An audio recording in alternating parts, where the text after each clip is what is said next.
Guys, അപ്പോൾ നമ്മുടെ ഇന്നത്തെ പരിപാടി എന്ന് പറഞ്ഞാൽ കുറച്ച് ഓലപ്പടക്കം നമുക്ക് കിട്ടിയിട്ടുണ്ട്.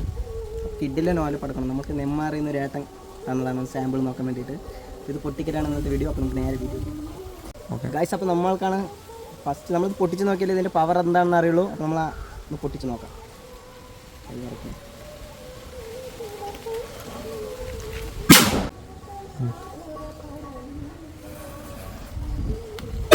ഗൈസ്, അപ്പോൾ നമുക്കൊരു ത്രിബിൾ ഷോട്ട് ഒന്ന് പഠിച്ച് നോക്കാം. 4 ഷോട്ടാണ് നമ്മൾ പൊട്ടിക്കാൻ പോകുന്നത്. നമ്മുടെ ഈ സാമ്പിൾ വെടിക്കെട്ട് ഇതോടുകൂടി അവസാനിക്കാൻ പോകുന്നത്. ഗൈസ്, അപ്പോൾ നമ്മളൊരു 4 ഷോട്ടാണ് ഇപ്പോൾ അടിക്കാൻ പോകുന്നത്. ഈ വരത്തിലാണെങ്കിൽ പടക്കണ്ട, നല്ല അമരമൊക്കെ ഉണ്ട്. നമുക്ക് ഇത് നിങ്ങൾക്ക് ഇഷ്ടമായെങ്കിൽ നമ്മൾ അടുത്തത് ചെയ്യാൻ പോകുന്നത് വെടിമരുന്ന് മേലെ ഇതിൻ്റെ ഓലയാണ്. അപ്പോൾ നിങ്ങളെല്ലാവരും കമൻറ്റ് ചെയ്യുക.